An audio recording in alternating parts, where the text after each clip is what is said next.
Hello and welcome to News Tonight. I am Rhoda Ngonzi, on sign language Mugalu Mohammed. Let's look at the top stories.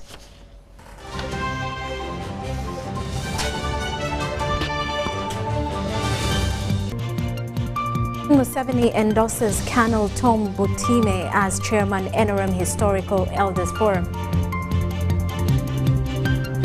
China commits to support Uganda in its development agenda. And drama fills the Yala campaigns as NUP boycotts the exercise. While students storm Kampala EU offices over oil pipeline stance.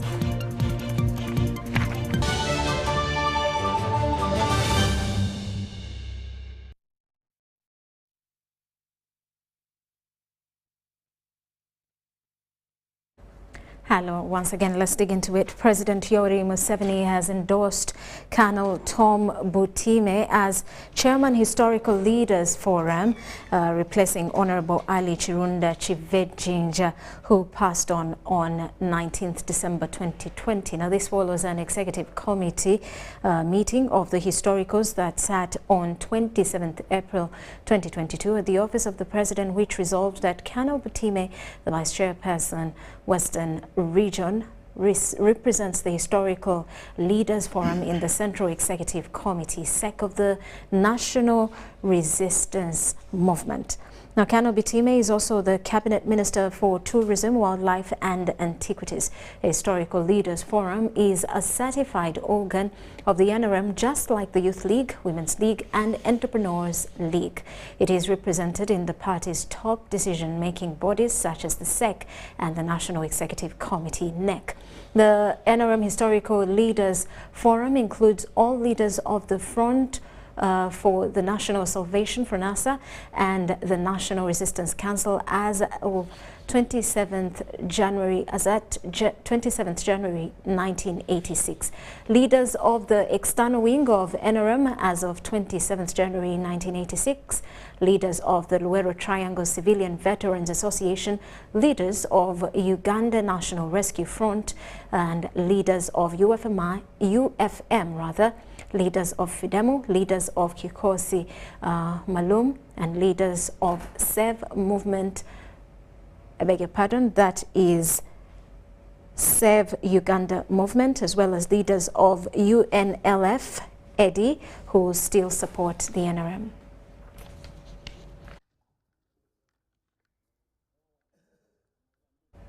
And the head of state has ruled out the possibility of imposing in-country travel restrictions due to the outbreak of Ebola virus disease in the country. In his televised address about Ebola virus, President Museveni noted that unlike COVID-19 that is easily spread through air, Ebola can be contained since it can only be spread through direct contact. The country has been threatened with another outbreak of the Ebola virus disease that was declared on the 19th of this month after an index case was confirmed in Mobende Regional Hospital. As of 28 September 2022, the country has 7 confirmed cases of Ebola, bringing the number of cumulative confirmed cases to 31 and 1 new death. That brings the number of deaths to 6, with a fatality rate of 19.4%. 6 health workers, 4 doctors, 1 anesthetist, and 1 medical student exposed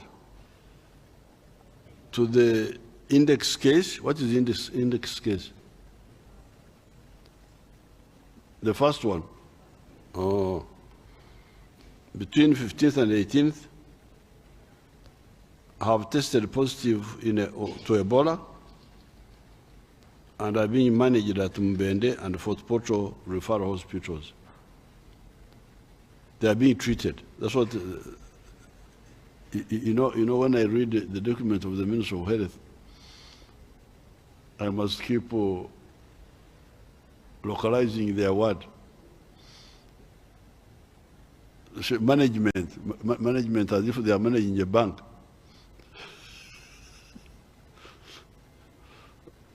For us in our language, we say they are being treated. The cases have been confirmed in Mobende, Chegegwe and Kasanda districts. Despite the increasing confirmed cases of Ebola virus disease, the head of state is hesitant to think about a possible lockdown on grounds that Ebola can easily be contained compared to COVID-19. We who are used to fighting wars, when we had these characteristics of the enemy, the Ebola,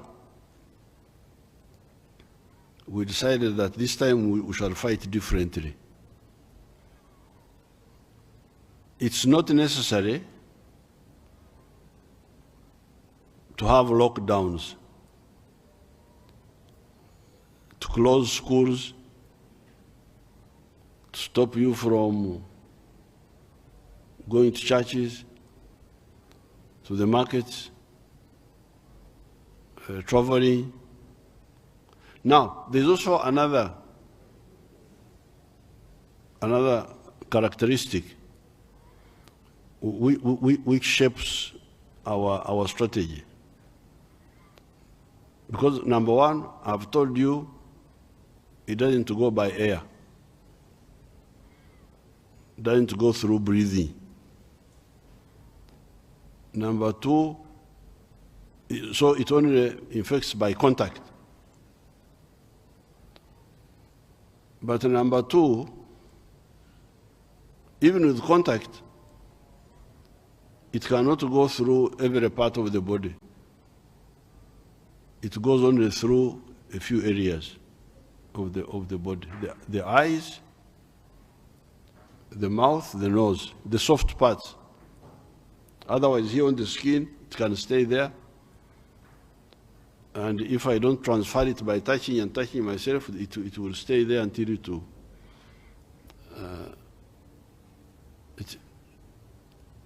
will not infect me. But there is another weakness on the side of the virus, number three, which shapes our strategy. This is that although it stays in the body for a number of days, I think it stays in the body for 21 days or something, somebody said, it can be there,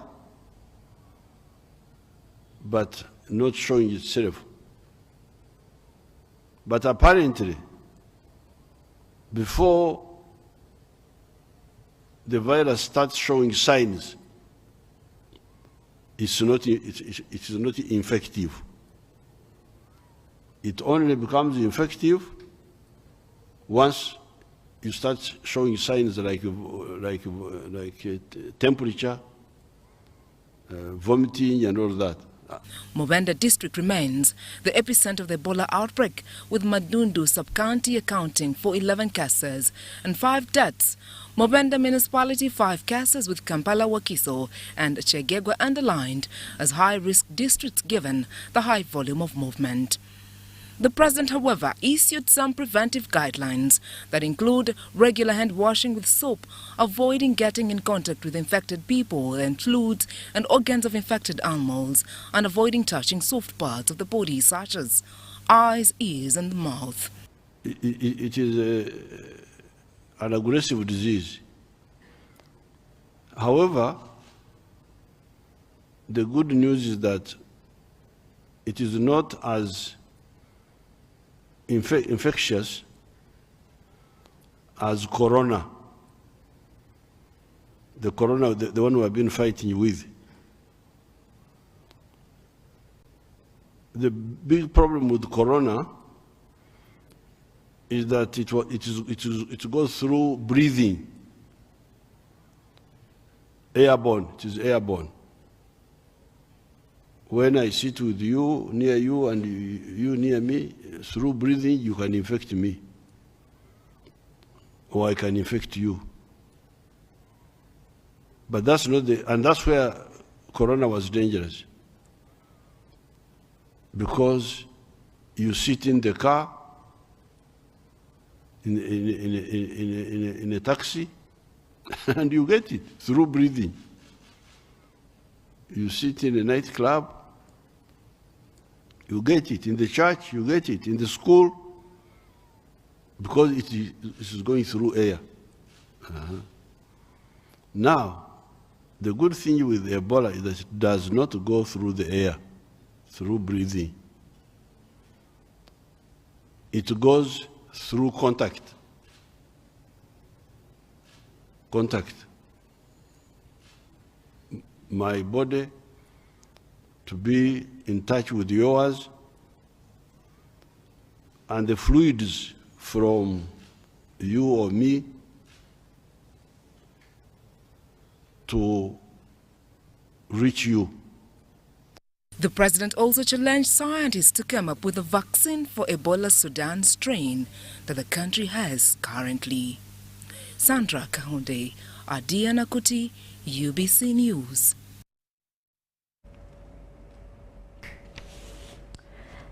And relatedly, experts in epidemics have revealed that the Sudan Ebola variant currently in the country is a mild one and has given health workers room to rapidly control and contain it within the 3 districts. Therefore, no need for panic. During discussions in the UBC Behind the Headline program, Dr. Ombeva Malende, lecturer, Macquarie University, said Uganda has managed to control Zaire strain, which is a dangerous one, spreads very fast and progresses from infection to death. Thus, it can have the capacity to respond to the Sudan strain. Uganda first got Ebola outbreak in 2000 and the epicenter was in Gulu and Mbarara. Health workers at the time were treating quinine-resistant malaria until the cardinal signs of bleeding in different openings came up.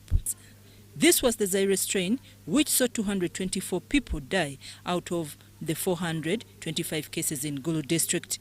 The current Ebola outbreak in the country is for Sudan strain, which is a bit mild.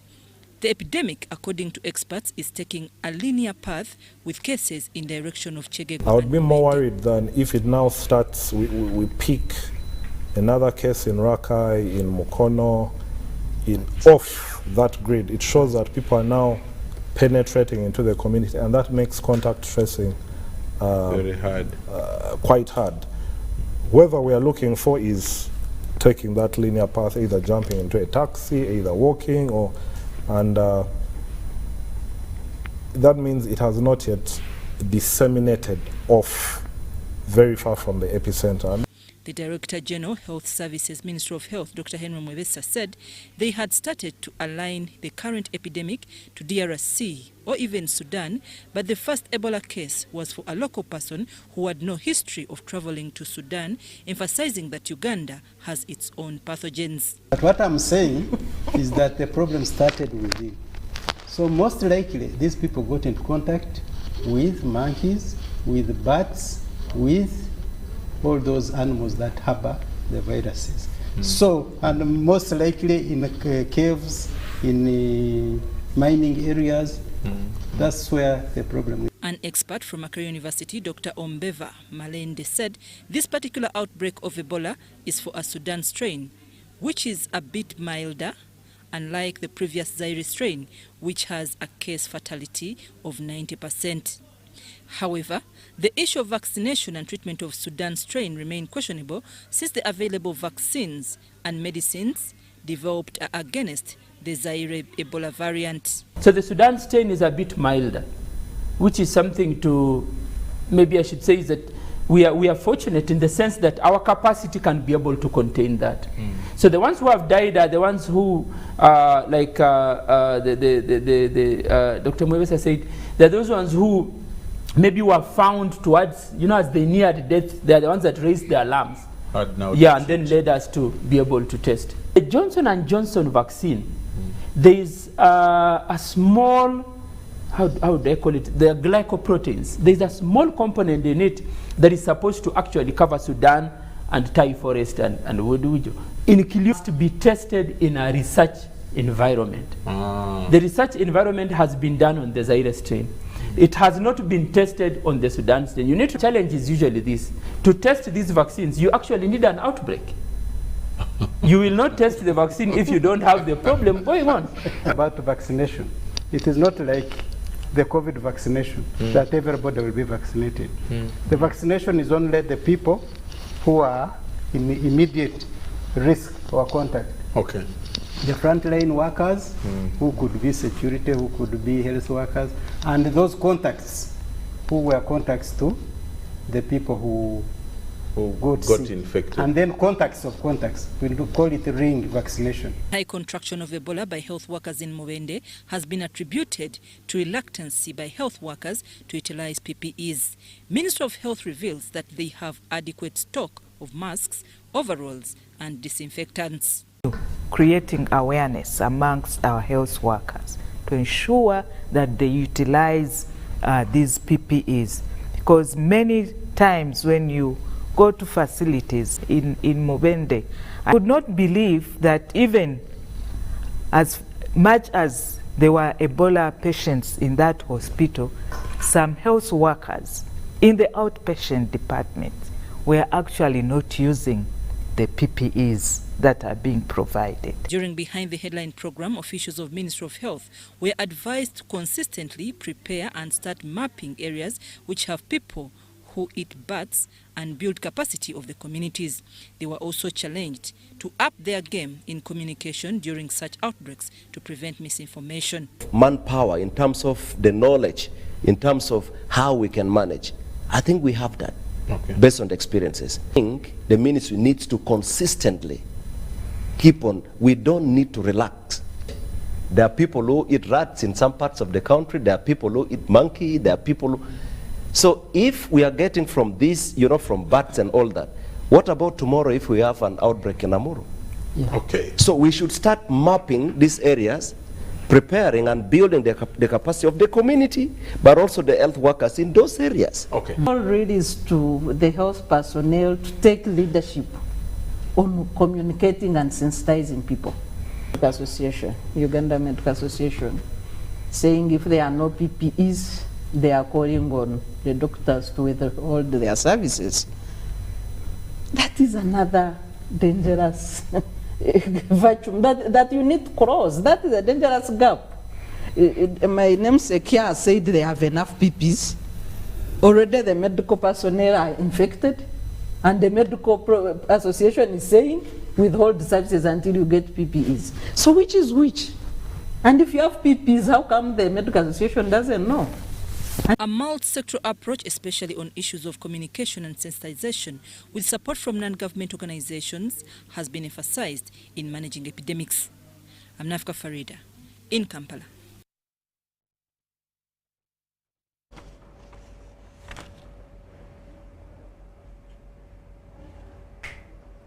Now, President Yoweri Museveni has said that if a Myoga program is well managed with a clear strategy, it will transform Uganda into the money economy.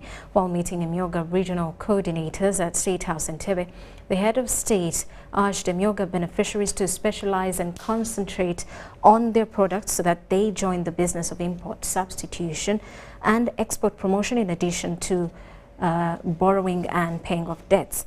A Myoga presidential initiative was rolled out in 2019 as part of the broad government strategy aimed at lifting at least 68% of Ugandans from subsistence to market-oriented production through wealth and job creation.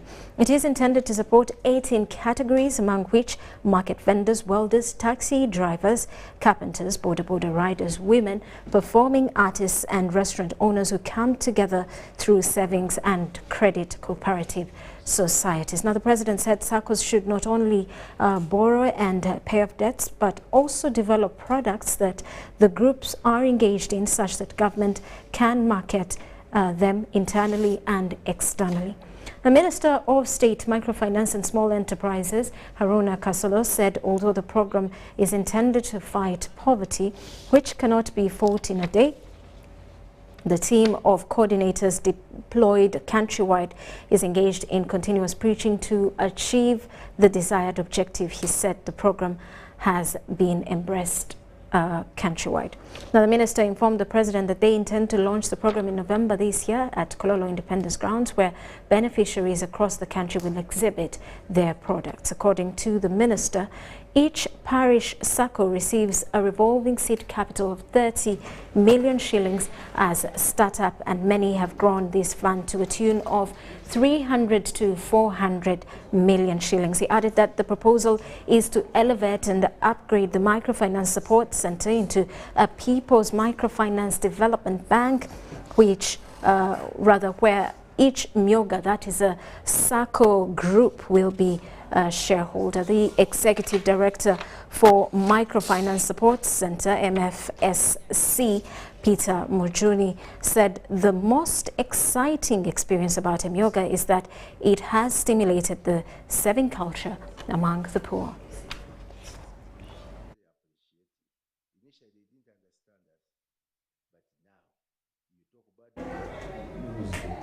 Now, the Chinese government has committed itself to support Uganda's development agenda, both socially and economically. This was revealed by the Chinese ambassador to Uganda, His Excellency Zhang Lishong, during the 73rd celebrations of the founding of the China Communist Party. While addressing dignitaries at the Chinese embassy in Kololo, Zhang says that Uganda and China have had good cordial relations for the last 60 years, and they'll continue supporting Uganda. Witnesses our solid foundation of friendship and bring a new start where we motivate stronger momentum in China-Uganda practical cooperation. As the Chinese saying goes, amity between the people holds the key to state-to-state relations. Supporting each other's endeavor in social and economic development. The Prime Minister, Robina Nabanja, who represented President Yoweri Museveni at the celebrations, commended the government of China for supporting the implementation of projects such as roads, hydroelectric power stations, hospitals, among others. And our commitment will continue to be built on solidarity, mutual cooperation, respect, prosperity, peace, and stability. Nabanja says that China was keen helping Uganda during the COVID-19 pandemic by offering support through the provision of vaccines and personal protective equipment. With the plans by Uganda Airlines to launch direct flights from Entebbe to Guangzhou, this effort will provide greater opportunities for business and the people-to-people interaction. The Prime Minister revealed how Uganda plans to embark on the production of its own vaccines and requested for China's continued support in the areas of expertise and technology sharing. The Prime Minister promised to meet the Chinese ambassador to Uganda to iron out some issues regarding the Isimba hydropower dam next week. Shaidat Nasaku, UBC News. And our Parliament of Uganda has elected 9 members out of 28 contestants to represent Uganda at the East African Legislative Assembly. The 9 elected members include 6 from the NRM party, 2 independents, and DP's Gerald Siranda. As the members who have obtained the highest votes, the 9 members, and they are going to be the members of Parliament for East African Legislative Assembly 2022-2027.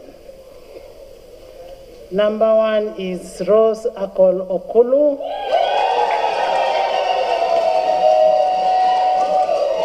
Who obtained 422 votes. Congratulations, Rose. Number 2 is Honorable Namara Dennis, who obtained 415 votes. Congratulations. Number 3 is Honorable Kakoza James, who obtained 405 votes. Number 4 is Honorable Odongo George Stephen. Congratulations. He obtained 403 votes. Number 5 is Honorable Musamali Paul Mwasa, who obtained 401 votes. Number 6 is Honorable Kadogo Veronica,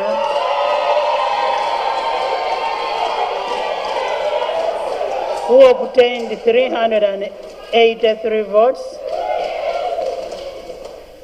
Number 7 is Honorable Mugenyi Mary, who obtained 367. Congratulations. Number 8 is Honorable Amongin Jacqueline,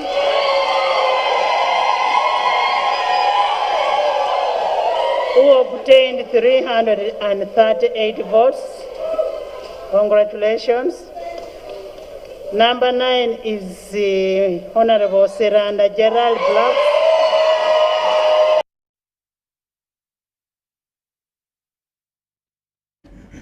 Now, there were some highs and lows during this plenary session. We will bring you that in a bit. But students from schools across Kampala have this morning stormed the offices of the European Union in a demonstration expressing their dissatisfaction over the union's stance on the construction of the oil pipeline in Uganda. Yusuf Werunga, the Uganda National Students' Union president, says the halting of the construction of a crude oil pipeline in Uganda may also affect their future, since it directly affects the growth of the country.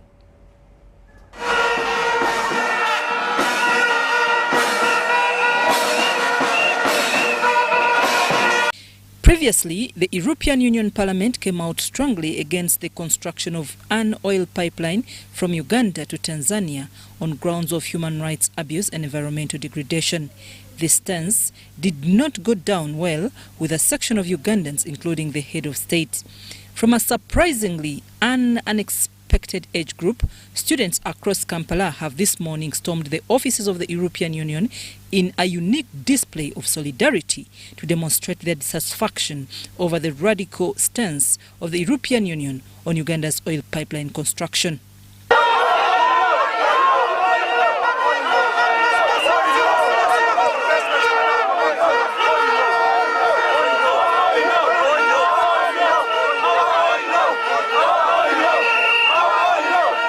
They shouldn't pop their nose, shouldn't sabotage our economic progress our economic progress towards the extraction of oil. So we are calling upon them, they should sit and rethink and revise their resolution.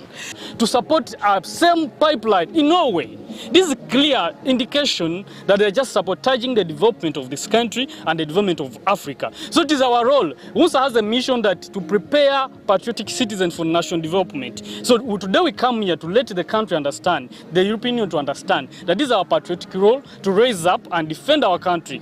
Werunga Yusuf refutes the allegation of environmental degradation if the pipeline is constructed. All issues which have to be handled internally.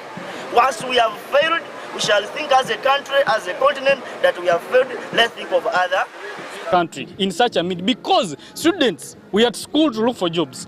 The oil program of this country is giving us over 1 million jobs. What else do we want? That's what we want. So if you sit in European Union Parliament and you want to decide for us on how to develop, it is totally not right. I'm Navka Farida and Muyungo Joseph in Kampala. Now, police in Lira today fired tear gas to disperse students of Jerusalem School of Health Science. The students were protesting the arrest of their director, Mr. Peter Okodo.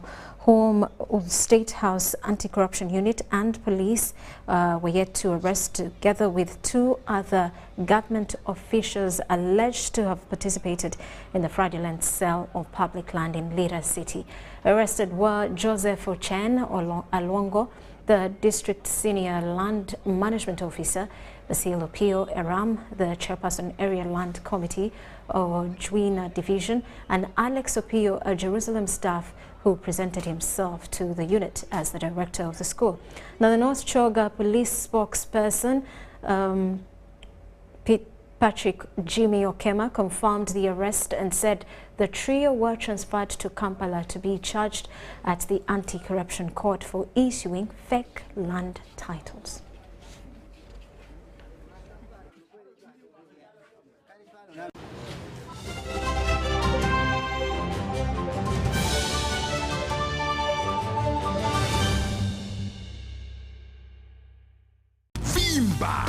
MTN Kabode Super as you pay mpola for this smartphone. Make calls, update your WhatsApp status, watch YouTube, and Google anything under the sun with 2 GB worth of data every month for 7 months. Simply make a small deposit of 99k and pay the balance mpola. You can pay in daily, weekly, or even monthly installments while you enjoy your new phone. So what are you doing today? Visit any MTN shop near you and get the MTN Kabode Super easy.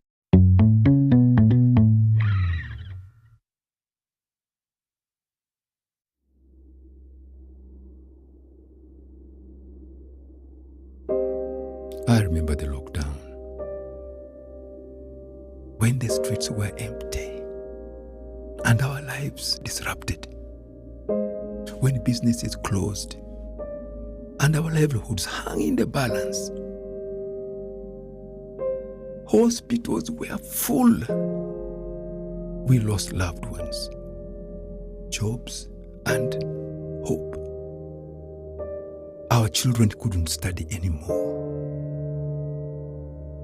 We cannot let this happen again. We should not go back. Get fully vaccinated against COVID-19 and join the millions of Ugandans who are already vaccinated.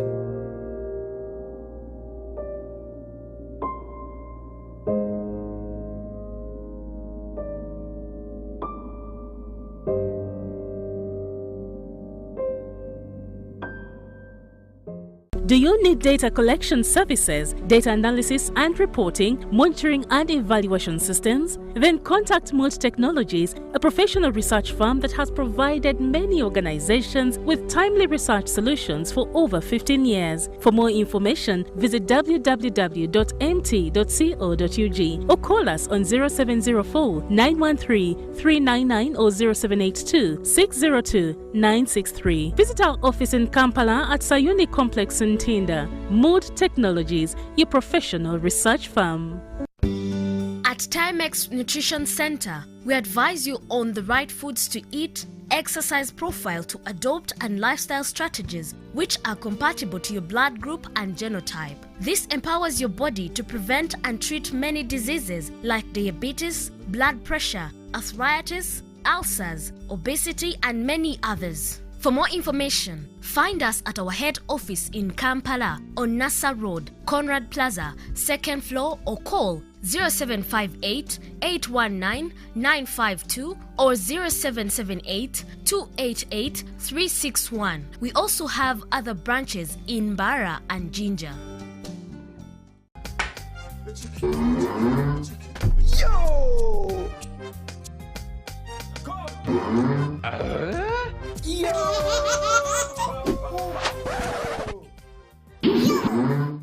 Airtel is giving you bigger data bundles for the same price.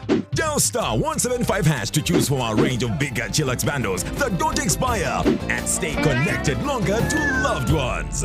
Airtel, the smartphone network. Forget last season. Forget the oohs and the ahs. Forget every moment that stole the show, because the real show is here on GoTV. It's the new season. It's action-packed, and it's going to be non-stop football. With over 1,000 games from more than 7 leagues and cup competitions, plus a World Cup. Make sure you get the best seat in the house this new football season. Get a GoCoder with 1 month of GoTV value for only 25,000 Uganda shillings and enjoy non-stop football. GoTV Uganda. Love it. Pick it, pack it, share it. The 4G Wakanet MiFi. Pocket it, use it, enjoy it. Visit any MTN service center or Banana Phone World outlets. Get it at 75k. The MTN 4G Pocket MiFi is it.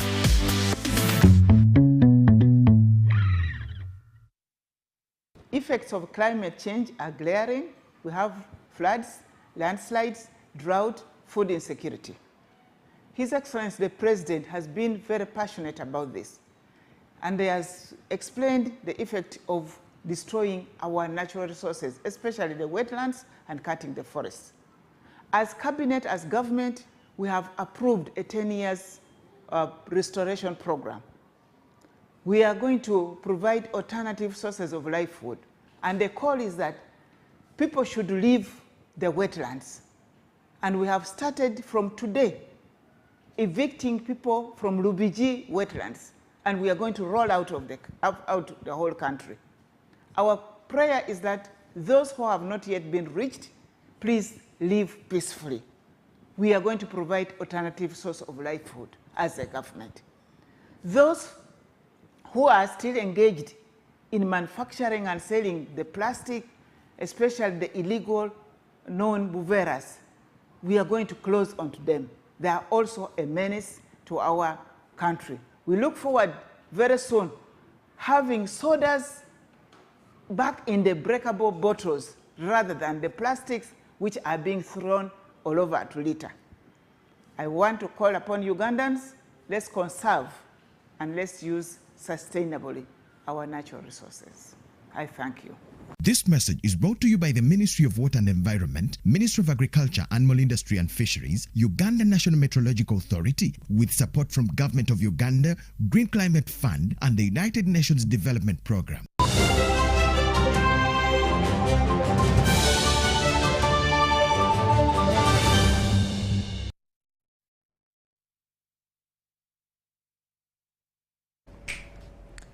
Welcome back. You're still watching News Tonight. Over 300 land titles have been earmarked for cancellation over encroachment on protected areas in Chinawataka wetland, stretching from Ntinda Minister's Village to Bukasa in Chero Municipality. Holders of 61 allegedly illegal land titles have been notified of a possible cancellation by 15th October this year. In August this year, the Ministry of Lands, Housing and Urban Development put on notice over 60 landowners in Chinawataka wetland.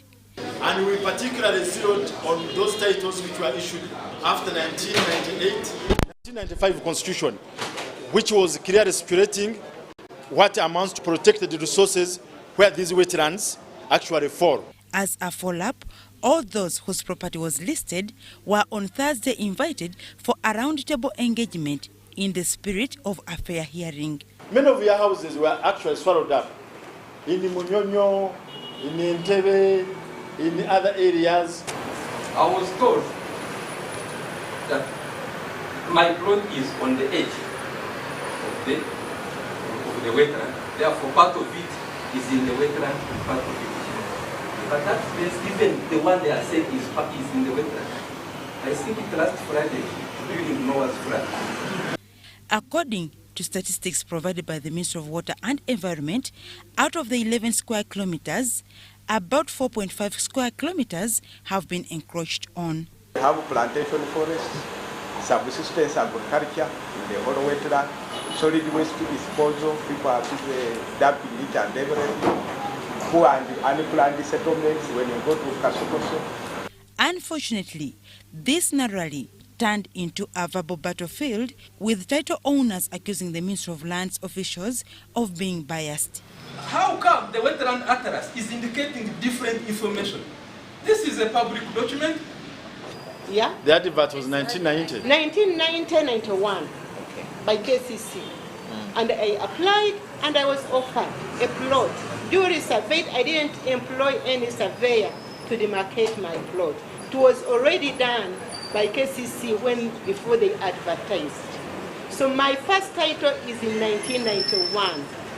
And I was surprised to see my name on the list.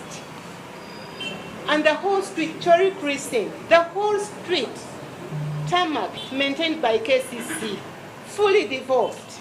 I don't know if you tell us that we are in a wetland. It is absurd to tell me today that my government is that incompetent. Commissioner for Land Registration, Johnson Bigira, contends that some ministry officials, including private surveyors, did not do due diligence, thus the issuance of illegal land titles. He, however, was quick to guide that, as a ministry, they are ready to go to the ground and verify the irregularities.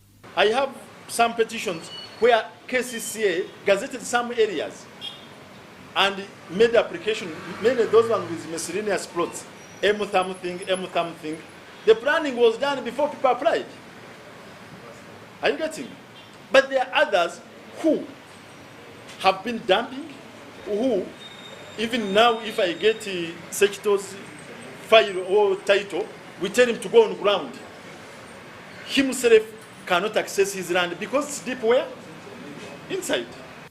Recently, government renewed her efforts aimed at restoring reclaimed wetlands and harness the buffering role of Lake Victoria. Dorcas Kimono, UBC News.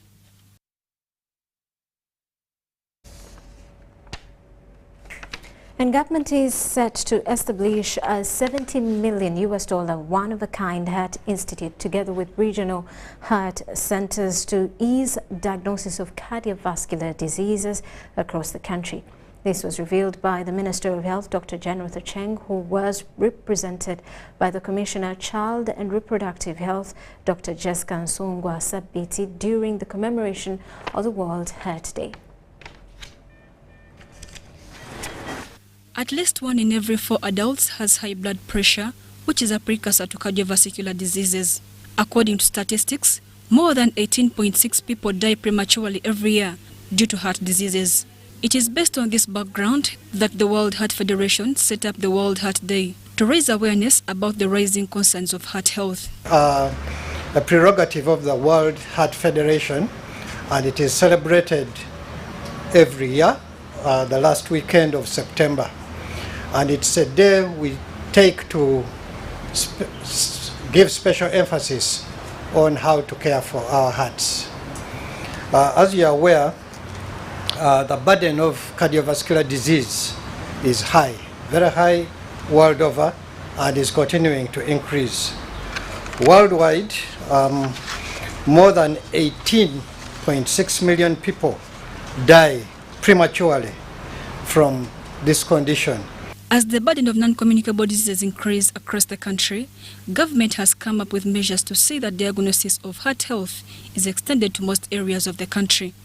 But we have plans to establish regional centers, and Parliament has already approved our request also for a $70 million loan for the construction and equipping of the Uganda Heart Institute infrastructure project on the 10-acre land, which is based in Nakawa, Naguru here in Kampala, which will actually accommodate the Cardiac Center of Excellency and is expected to have a bed occupancy of 250 beds. Ugandans have therefore been cautioned to shun from sedentary lifestyles, which include smoking and excessive consumption of alcohol, which make them candidates of cardiovascular diseases. We like a lot of salt, be it on crisps, be it on popcorns, be it on muchomo. We are always adding salt, and this salt is responsible for high blood pressure. Therefore, exercise, do meditation, and get enough quality sleep to help you to lower the stress levels which you may have acquired. The Institute says they are developing policies which promote exercising in various institutions like schools, workplaces and at home to reduce hypertension, which leads to heart diseases. The Ministry of Health with Uganda Heart Institute as a lead national agency guides on regarding policies that both prevent and manage cardiovascular disease through its mandate, which is to undertake and coordinate the prevention and treatment of cardiovascular diseases in Uganda. We promote awareness campaigns at homes, schools and other institutions of higher learning, in the workplace and in the general community. This year's World Heart Day was celebrated under the theme, Use Heart for Every Heart. Mary Namkose, UBC News.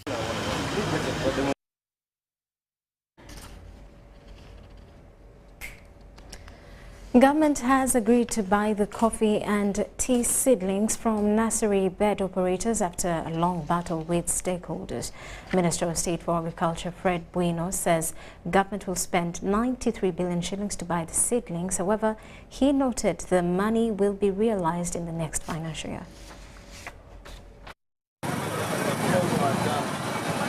Recently, nursery bed operators and coffee farmers protested against government's delay to dispatch funds to distribute coffee seedlings. This was after they had petitioned Parliament a month ago.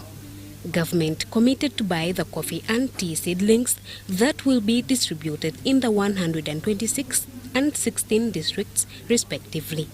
We have taken a decision to buy those seedlings and distribute them to the farmers that are complaining that they've not been getting seedlings for the last 2 seasons.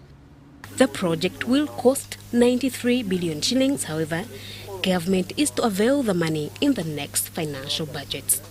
The distribution exercise will be conducted by different parties like NADS and will be concluded by November this year.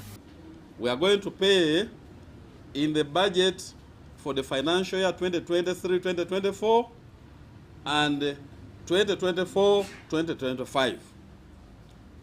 And we have engaged the necessary operators and they've accepted that. Farmers are required to register and apply for the number of seedlings they want, as priority has been given to farmers who have already prepared gardens for planting.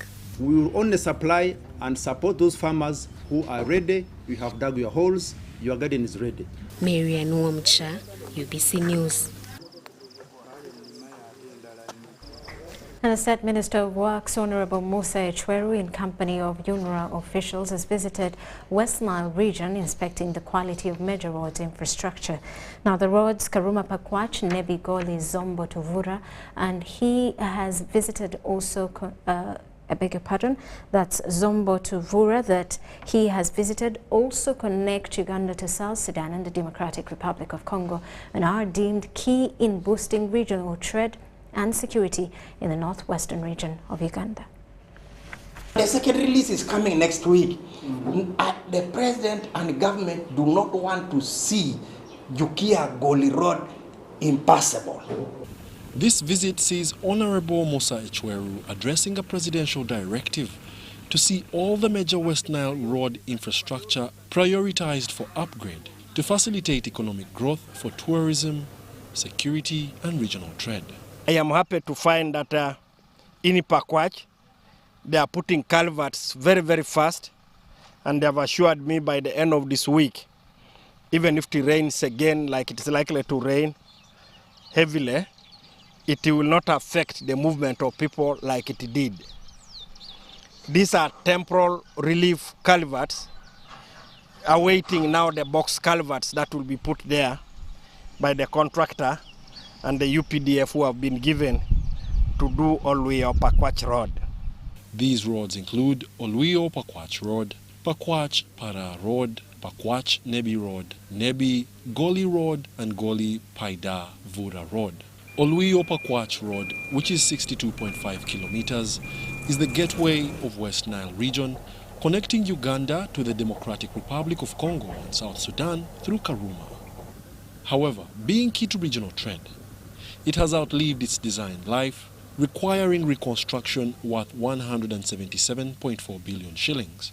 They started on the 1st of July 2022, and we expect them to finish it within 2 years, so that on the 30th of June 2024, this road will be handed over to government so that it can be commissioned.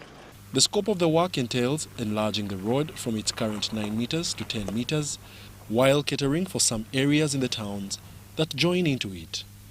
Of recent, Tanga River has been busting its banks, affecting traffic on this road and the construction plans. We embarked on the Nebi Goli Road, which leads into the Democratic Republic of Congo through the Goli one-stop border post. The bad state of the road has been cited for hampering economic activity, especially during rainy seasons. They have put it now like a border whatever road. Up to there, then they cross down there. Here, cars and borders. Last time they almost knocked one of our kids here. In the last 2 weeks, because of the heavy rains, we've had so many trucks spending days, even weeks along these 14 kilometers, just from Nebi to the border. And we actually seek that the government should have an immediate intervention into this issue. Throughout the visit, local leaders have been enlightened on what opportunities are available to address some looming road infrastructure challenges in their constituencies. The Honorable State Minister pledged full support of government while interacting with the local leaders of Pakwach, Nebi and Zombo districts. He received reports on the state of road infrastructure in their communities, but warned them not to plunge the public's resources in corruption. Wadulo Makanold, UBC News in West Nile region. And research experts and communication specialists from 14 African countries are mapping out strategies to improve information gaps and setting up mechanisms on monitoring and evaluation in all the national research institutes in the 14 countries. The Umbrella Association for Strengthening Agriculture Research in Eastern and Central Africa will help farmers know different technologies developed in the institutes. Are working closely to develop technologies that assist farmers address challenges met in crop farming and animal husbandry. Although such technologies are generated, policymakers delay systems that would enable farmers access information. Research experts have formed an association for strengthening agricultural research in Eastern and Central Africa, ASARECA, to bridge the gap in information flow. As ASARECA, we have at the moment a maximum of 5 projects. They cover water management, they cover what we call the digital earth, where we want to look at how do you use the data in informing the farmers. This is one of the ways by which we can bring many of these farmers together, because most of them have smartphones. They'll be able to access even the YouTube videos that show them how to plant. ASARECA undertakes agricultural research and for development in Eastern and Central Africa, works closely with the National Agricultural Research Institutes of respective countries to develop new technologies that help farmers improve yields. These institutions don't have a system that can ensure that the knowledge they generate is made available, is accessible, it is usable to any person who wants it anytime, anywhere. And that's one of the things we're trying to support them. The 4-day conference will come up with a mechanism to support information flow in agriculture value chain.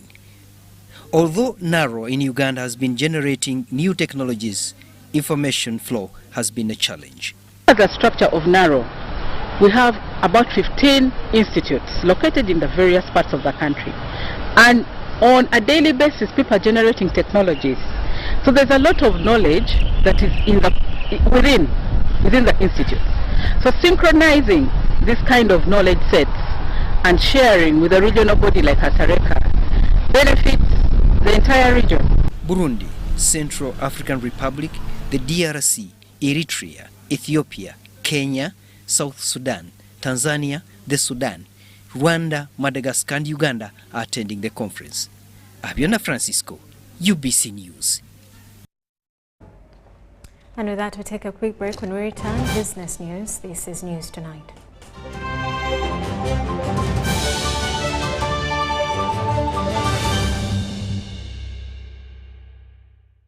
It's back! After 2 years away, the Uganda International Trade Fair is back. The Uganda Manufacturers Association excitedly invites you to the 28th Uganda International Trade Fair from October 3rd to October 10th. Visit more than 1,000 manufacturers, traders, distributors, and business people from all sectors at the UMA Showgrounds in Lugogo. We are back to innovation, products, and world-class manufacturing excellence. Entrance fee is 10,000 shillings only. Select manufacturers will offer discounted prices of up to 50%. Enjoy live performances from your favorite artists as we celebrate 60 years of Uganda's independence. To book spares, call 0703 552 444. Do you need data collection services, data analysis and reporting, monitoring and evaluation systems? Then contact Molt Technologies, a professional research firm that has provided many organizations with timely research solutions for over 15 years. For more information, visit www.mt.co.ug or call us on 0704 913 399 or 0782 602 963. Visit our office in Kampala at Sayuni Complex in Tinda. Mood Technologies, your professional research firm. Stay connected on the largest 4G network in Uganda using the Airtel 4G Pocket MiFi at only 75,000 Uganda shillings. It comes with 15 GBs free, valid for a month. You can connect up to 10 of your friends and family at a go. Visit the nearest Airtel shop to get one today or call 0800 333 330 for free delivery within Kampala. Dial *175 *9# to activate free 15 GBs. Airtel, the smartphone network. Forget last season. Forget the oohs and the ahs. Forget every moment that stole the show, because the real show is here on GoTV. It's the new season. It's action-packed, and it's going to be non-stop football. With over 1,000 games from more than 7 leagues and cup competitions, plus a World Cup. Make sure you get the best seat in the house this new football season. Get a GoCoder with 1 month of GoTV value for only 25,000 Uganda shillings and enjoy non-stop football. GoTV Uganda. Love it. Beat the back-to-school hustle today. Pay school fees conveniently using Airtel Money. Dial *185#. Select option 6, school fees. Select to pay using Bridge Schools, School Pay or Beg Pay. Select option 1, pay fees. Enter student number. Enter the amount. Enter the PIN number to complete payment. Airtel Money. Instant, secure, borderless.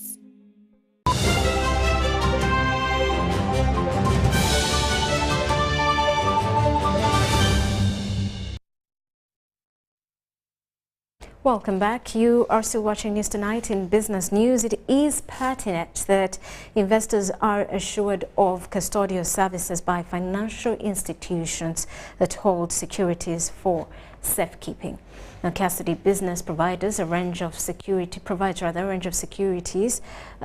services, including account maintenance, clearing and settlement, reporting, providing market news, information, and corporate actions. It focuses on ensuring that custodians are fit and proper, ensuring that the people being employed in the custodial function are actually fit and proper. Stanbic Bank has held an inaugural investor services client engagement on emerging trends in the investor services business, aimed at sensitizing corporates on networking and engaging with each other. For us, the reason for doing this today is basically about that awareness to say this parts of opportunity of business also exists. The investor services client engagement took into account the situation of evolving marketplace, changing customer behavior and technological disruptions, and opportunities available in banking business. So if you think about custodial services, one of the major benefits from a macro perspective is it's a direct source of inflow of foreign exchange into the market. This comes at a time when investors require bank services for domestic, regional and global custody, securities lending, trustee services, investment administration, insurer services and derivatives as an assurance that their assets are safe. You cannot have, under those frameworks, a fund manager also offering custodial services is a big one in terms of investor protection. Domestic custody is a key product in investor services, others being banking services, opening and maintaining accounts, securities and depositories, investment settlement, safekeeping, corporate action management, among others. You want orderly market, you want transparency, you want the protection of the investor's interest. Investor services providing administrative services on a transaction basis, fixed income, equity, money market, performing the functions of transfer agent and insurer agent are key to ensuring investor confidence. We are being shifted to focus more on identifying relative value opportunities, asymmetric opportunities, developing strategies. We are being pushed away from trading back into strategy formulation, and for me, I'm Navka Farida, and Dewa Bimana. Picked up in the last number of years.